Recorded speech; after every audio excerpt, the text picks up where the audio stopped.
The night over the East China Sea seems calm at first, deceptively calm.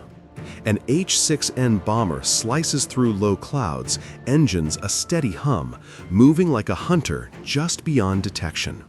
Then, everything changes. Radar stations in Japan flare to life. Screens turn red. A massive object separates from the bomber's belly. For 3 seconds, it drops silently, then erupts in flame as its motor ignites. The missile punches into the upper atmosphere and streaks toward the Pacific. Operators stare at their displays, unsettled. They have seen cruise missiles and they have seen hypersonics, but this is something else. The call sign spreads through headsets: JL-1. A new chapter in nuclear deterrence. Pay attention. For years, China's nuclear forces were familiar and, to some degree, predictable.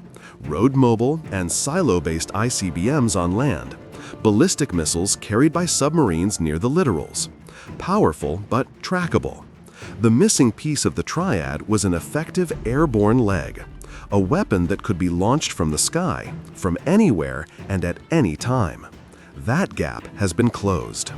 The JL-1, China's first true air-launched long-range ballistic missile, converts ordinary bombers into strategic nuclear platforms. This is more than another missile model. It is a shift in strategic thinking, a new vector of uncertainty. Why the JL-1 changes the game.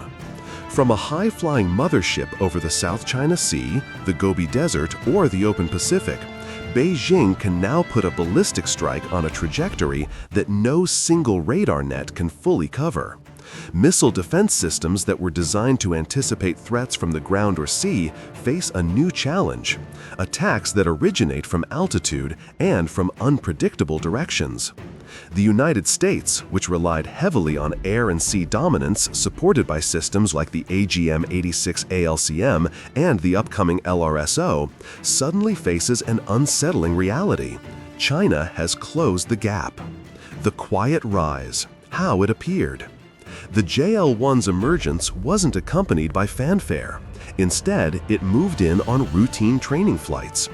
Observers first noticed odd modifications to H-6N bombers in 2020, a recessed belly bay large enough to carry a huge external missile. Western analysts speculated about hypersonic glide vehicles or advanced cruise missiles. Beijing said nothing. That silence was deliberate. While the world's attention tracked parades of DF-series ICBMs rolling across Tiananmen Square, the real breakthrough was happening in the sky. The platform, H-6N and its role. The H-6N itself is a modernized descendant of older Soviet-era designs, refitted with new engines, aerial refueling probes, and a strengthened fuselage. It isn't stealthy and it isn't exceptionally fast, but paired with the JL-1, it doesn't need to be. The bomber's mission is simple and brutal.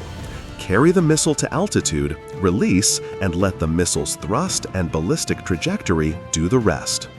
Launching from around 10,000 meters saves fuel and dramatically extends range. Specs and capabilities. Numbers that matter. Estimates for the JL-1 place its range at roughly 3,500 to 5,000 kilometers, possibly more depending on launch conditions. That envelope puts locations like Guam and Diego Garcia within reach, and, from certain patrol zones, could push toward the fringes of the continental United States. The missile's mass is reported in the 15 to 20-ton range, with a length in the ballpark of 10 to 12 meters. Current payload assessments suggest a single nuclear warhead, potentially in the 150 to 300 kiloton class, while future variants may expand mission options. Guidance appears to combine inertial navigation with satellite updates to resist jamming, and some reports hint at hypersonic-like speeds and advanced terminal maneuvering. The strategic problem: uncertainty and surprise. What makes JL-1 especially dangerous is less raw performance and more strategic uncertainty. Land-based missiles can be watched by satellites. Submarines can be hunted with sonar and patrols. A bomber, however, can take off from deep inland, slip under detection, and launch from virtually anywhere within thousands of kilometers. Every patrol becomes ambiguous. Is it a training flight or the prelude to nuclear strike? That ambiguity is a leverage weapon in itself. An illustrative scenario: night launches and chaos. Picture this. Two H-6N bombers depart an inland base in Henan at night on what looks like a routine mission. They refuel midair from a Y-20 tanker as they head east. Near the East China Sea, one bomber drops low to evade radar while the other climbs. The belly hatch opens, a missile detaches for 3 seconds and then ignites. The JL-1 surges skyward in a blazing arc. American early warning satellites note the event, but by then, the missile is already on its way. Within 20 minutes, a JL-1 could impact targets thousands of kilometers away. Commanders who assumed bombers were liabilities and too vulnerable to act as strategic launch platforms discover they were wrong. The bomber becomes a wild card. Tactical surprise, breaking the mental map of conflict. Imagine a carrier strike group commander in the Philippine Sea. He plans against known threats: DF-26 carrier-killer missiles, submarine-launched ballistic missiles like JL-2, and structures defenses accordingly. What he may not expect is a ballistic missile that simply drops from above. That is the genius of JL-1. It bypasses the mental map of where threats should come from. It is a weapon that didn't fit preconceived categories, and so fewer defenses were prepared to handle it. The highest stakes, a Pacific crisis. Now imagine tensions spiking in the Taiwan Strait in 2028. U.S. carriers are at high readiness, satellites hunt for DF-41 launches, anti-submarine forces scour the South China Sea. Then, radar screens flare with launches that did not originate from silos or from undersea platforms, but from the sky. JL-1s light up the stratosphere in succession. Interceptors scramble, Aegis ships attempt mid-course intercepts, but the JL-1's profile and speed make mid-course kills difficult. Missiles arc toward Guam, Okinawa, even Hawaii. By the time commanders realize the danger, bombers are already heading back to base.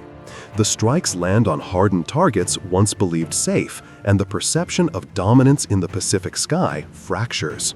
Strategic completion, the triad, is now whole. The broader lesson is stark. JL-1 isn't merely another weapon in the inventory. It completes a decades-long effort to secure a true nuclear triad for Beijing. On land, DF-41 ICBMs offer long-range strike and MIRV capability. At sea, JL-3 SLBMs provide survivable second strike deterrence aboard submarines. In the air, JL-1 turns bomber fleets from symbolic platforms into strategic assets. That triangular set of capabilities changes calculations at the highest levels of deterrence. What comes next? The H-20 and a stealthier future. And this may be only the beginning. If an aging H-6 carrying a JL-1 is already alarming, consider the implications of pairing a JL-series missile with an H-20 stealth bomber. A missile that is hard to intercept, carried by an aircraft that is hard to see, that combination could be a game-changer. The strategic puzzles created by JL-1 force a rethinking of detection, tracking, and response. Closing, a new reality in the sky. The JL-1 proves that the shape of modern deterrence can shift quietly, under routine flight profiles and behind diplomatic silence. It is a reminder that the sky itself has become an arena for surprise, and that assumptions about where threats originate are no longer safe. The balance of power in the Pacific and beyond has been altered. Stay with us, there's more to this story, and next we'll dig deeper into what happens when stealthy platforms and advanced missiles meet.